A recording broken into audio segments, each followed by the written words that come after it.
In this video, I'll be breaking down a super powerful scalping strategy that works for Forex, stocks and crypto. I'll be backtesting this 100 times to prove my claims using gold on the 15-minute time frame. First, head on over to TradingView, and for this strategy, we're going to need two indicators. So go to the Indicators tab, and for the first indicator, we'll need the HTF oscillators by Harrowcott. Now we need to make some adjustments in these settings, so double click on the oscillator. We're going to make the zero line more visible.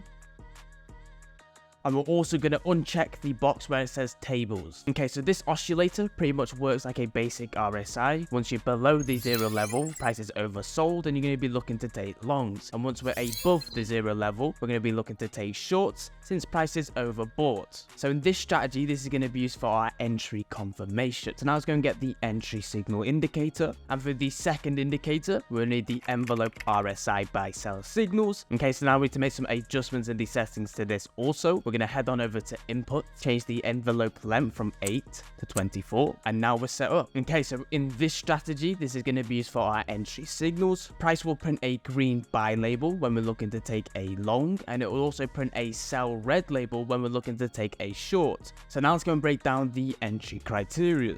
So this is your entry criteria when looking for long setups. First, we need to make sure we have a new buy signal printed, indicating we need to be looking for long entries. Once we see a buy signal printed, we're going to go and check the oscillator and make sure it was below the zero level when the buy signal was printed, indicating the price was oversold. Once these two confirmations have been met, we're going to enter once price breaks above the orange band. And we're going to take the first entry once the breakout occurs.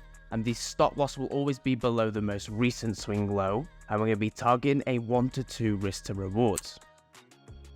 Okay, so for your trade management, we're also just going to let the trade run to take profit or stop loss. So now I was going to take a look at another long example. Okay, so as you can see here, we had a buy signal printed, indicating that we need to start looking for long entries. And we had the confirmation of the oscillator, indicating the price was oversold when the buy signal was printed. Now both confirmations have been met, we can take the instant execution once the price breaks above the orange bands. The stop loss will always be below the most recent swing low, and we're targeting a 1 to 2 risk to rewards.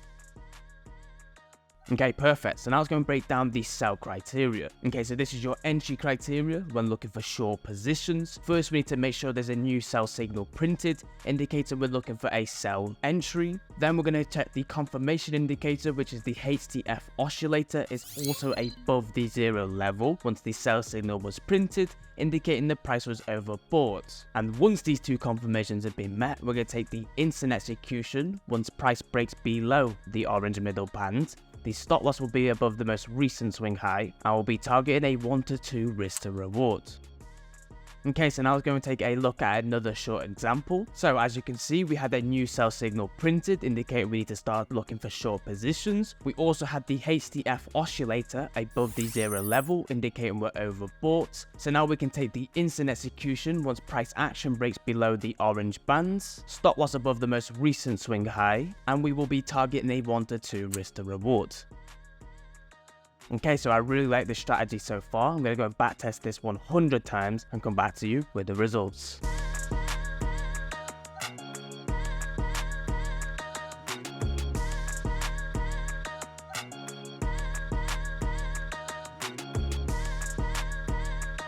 Okay, so the results are in 5 months, I took 100 trades, 43 won and 57 lost, which means we had a win rate of 43%. We had a max drawdown of 6R, a max gain of 6R. So that broke even. Now the win rate is kind of low at 43%, but that's because we're not making our trades break even. We're just letting the trades run to either take profit or stop loss. So I'm sure if you incorporate some break even strategy, by calculating how many of the trades go into profit before reversing, you just make the break even point at the most probable point. Okay, for example, if you're up a 1.5R and it keeps reversing, then make your trade risk free from 1.5R. But last but not least, we had a net profit of 29%. Now this strategy I really like just because of its simplicity. Making 29% in 5 months is really good when you got a big account, right? I mean, if you're making 60% a year on £1 million account, you're still making £600,000. So I hope you guys have enjoyed this strategy. Let me know how it goes for you in the comments below, what pairs you trade and what system you incorporate the time frame on. So like always, thank you for watching.